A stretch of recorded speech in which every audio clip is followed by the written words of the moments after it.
Assalamualaikum warahmatullahi wabarakatuh. Ketemu lagi dengan Bagus John Maulana SKM dalam video tutorial perawatan luka modern. Teman-teman memanfaatkan waktu saya berangkat kerja ini, habis kantor Joni dari SD Budi Mulya ke Dinas Kesehatan Kabupaten Tegal. Saya bikin materi ini. Saya ingin menyampaikan materi tentang naturalisasi penyembuhan luka. Jadi sebenarnya penyembuhan luka itu terjadi dalam mode natural, mode alami. Semakin kita membuat suasana yang natural kepada luka, memberi perlakuan, memberi treatment yang natural, maka luka itu mau sembuh.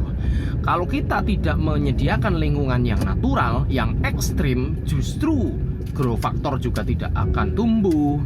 Justru mekanisme fisiologi luka itu misalkan melewati tahap-tahapnya dari hemostatis ke tahap inflamatori, lalu melewati ke tahap granulasi, fase tumbuh, lalu ke maturasi, itu tidak akan terjadi selain dalam mode atau selain dalam lingkungan yang natural atau alami. Maksudnya begini, perlakuan yang kita berikan itu baik memberikan lingkungan yang penuh dengan suasana polaritas air atau minyak, lalu suhunya diatur, kekedapan udaranya diatur, dan sebagainya, itu hendaklah kita mengacu ke kondisi normalnya. Normalnya kalau tanpa luka seperti apa? Maksudnya seperti itu. Kita kasih contoh deh. Gambaran dari suhunya saja ya. Sebenarnya banyak faktor, tetapi saya kasih contoh aja dari variabel suhu. Suhu itu gini. Kulit kan ada beberapa layer ya. Dulu saya pernah bikin video tentang stadium luka. Ada stadium 1, 2, 3, 4. Ada lapisan paling atas, epidermis, dermis, subkutan, lalu jaringan di bawahnya. Di bawah subkutan bisa jadi ada tulang atau ada daging atau otot. Nah, dari sudut pandang suhu saja, secara normalnya itu suhu antara layer-layer tersebut itu kan beda-beda. Suhu epidermis dengan dermis, dengan subkutan, dengan otot itu beda. Kulit paling atas epidermis biasa kontak dengan dunia luar. Epidermis juga biasa diliputi dengan air, ya kan? Karena ada kelenjar keringat yang bisa membasahi epidermis tersebut. Epidermis juga biasa kontak dengan minyak juga. Ada kelenjar sebum yang mengeluarkan minyak oil ya. Di situ juga kontak, artinya dia biasa terbiasa kontak dengan air atau minyak sesuai dengan kondisi kontekstual yang dihadapi, sesuai dengan kondisi emosional atau paparan dari dunia luar sebagai mekanisme pertahanan tubuh dan sebagainya. Nah, kalau epidermis biasa kontak dengan air, biasa kontak dengan minyak, nah maka perlakukanlah. Kalau misalkan ada luka stadium 1, berilah sebuah lingkungan yang ada air, ada minyak seperti itu. Kalau epidermis kok kita kontak dengan kita sediakan yang berbasis minyak di situ, full minyak tidak ada airnya, ya tidak pas.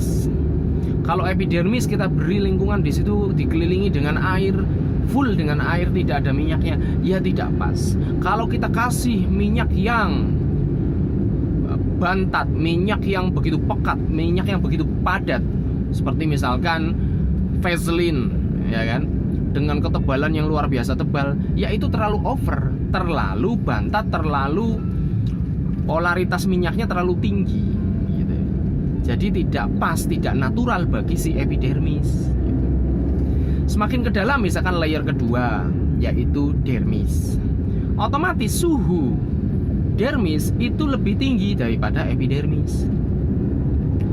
Nah, di dermis jaringannya itu larut kemana? Apakah larut ke minyak atau larut ke air? Itu juga beda. Ini akan menentukan treatment kita. Kalau misalkan ada luka yang sampai stadium 2, di dermis itu ada apa saja? Di situ ada pembuluh darah. Pembuluh darah itu membawa apa? Bisa membawa air, bisa membawa minyak. Nah, seperti itu.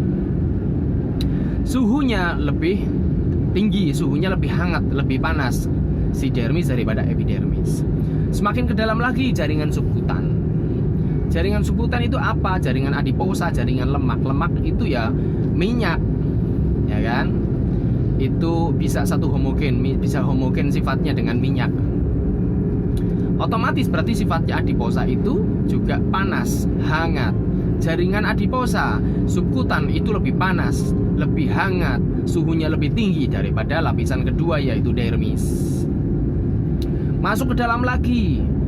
Di bawah jaringan adiposa ada daging atau otot. Di situ full pembuluh darahnya banyak. Di situ full metabolismenya tinggi. Otomatis suhunya daging lebih tinggi, lebih hangat daripada jaringan lemak, jaringan adiposa subkutan.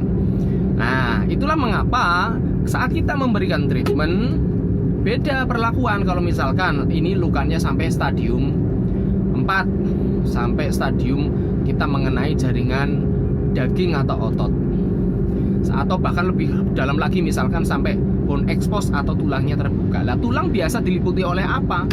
Tulang itu biasa dalam suhu seperti apa? Nah, dia biasa dilingkupi suhu-suhu yang hangat, yang lebih hangat daripada sekitar lapisan-lapisan di stadium 1, 2, 3. Otomatis kita harus memberikan treatment seperti biasanya, normalnya seperti apa gitu loh.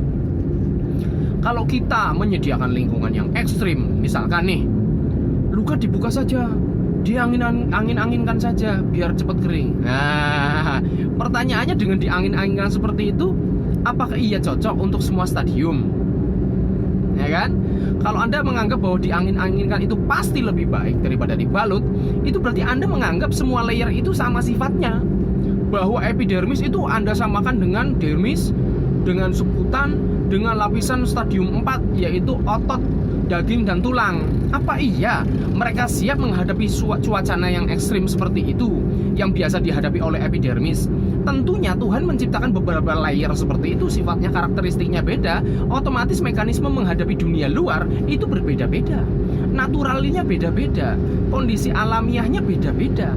Kok bisa-bisanya Anda merekomendasikan dibuka saja biar kering? Loh, nanti dulu lukanya seperti apa dulu, jaringan kita siap atau tidak menghadapi dunia luar langsung kontak dengan angin seperti itu, ya kan? Baik suhunya, kemungkinan misalkan paparan dari luar, misalkan ada partikel-partikel lain, misalkan resiko infeksi dari luar juga bisa. Apakah iya defense mekanisme atau pertahanan tubuh antara si epidermis, dermis, subkutan dan jaringan otot itu sama? Ya beda-beda, Mas. Gitu.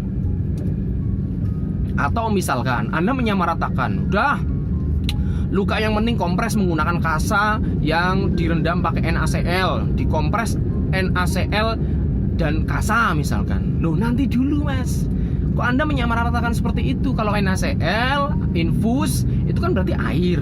Pertanyaannya, apa iya jaringan epidermis, dermis, subkutan dan otot itu biasa dilingkupi air, biasa dikelilingi air? Mereka siap nggak dengan suhu air yang dingin? Mereka siap nggak dengan polaritas air seperti itu? Mereka siap nggak dengan sifat-sifat air, karakteristik air? Apakah iya mereka aman dikelilingi air? Tidak semua jaringan siap dikelilingi air. Kalau epidermis siap dikelilingi air, kontak dengan dunia luar, Anda cuci tangan sehari beberapa kali, it's okay. Itu pun kalau berlebihan juga nanti akan maserasi, ya kan, akan rusak. Lah bagaimana dengan jaringan di bawahnya? Kalau dikontak dengan air, dikompres sampai berhari-hari seperti itu, siap atau tidak? Belum tentu, karena sifatnya sekali lagi beda antara epidermis, dermis, subkutan dan otot. Lah Anda akan berhari-hari seperti itu, ya kan? Makanya manajemen balutan saja, kalau ada eksudat sedang, berarti kita harus bagaimana nih menyikapi eksudat yang sedang. Kalau eksudatnya tinggi berarti gimana nih? Kalau eksudatnya kecil bagaimana nih? Kita siapkan spons penyerapnya dan sebagainya. Itu semuanya untuk memanajemen bagaimana menyediakan lingkungan yang pas gitu loh. Pertanyaannya itu, jadi kita harus memahami dulu nih habitat naturalnya jaringan itu seperti apa normalnya, seperti apa kondisi normal sebelum ada luka, dan kita perlakukan luka seperti sedia kala, seperti bagaimana mestinya kondisi normal dalam kehidupan sehari-hari sebelum adanya luka, gitu loh. Itu yang kita berikan treatment, kita berikan perlakuan sehingga proses kesembuhan ini juga akan secara normal, secara fisiologi akan berjalan karena kondisinya normal gitu loh.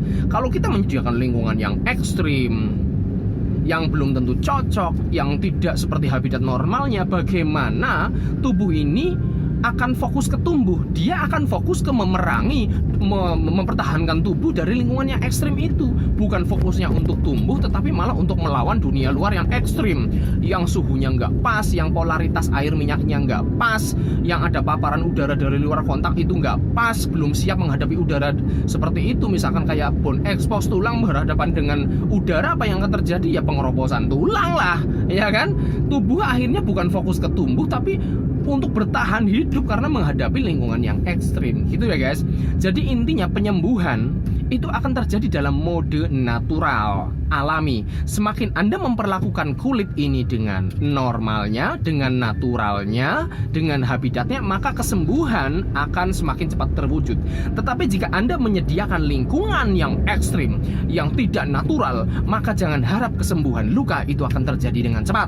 Terima kasih. Assalamualaikum warahmatullahi wabarakatuh.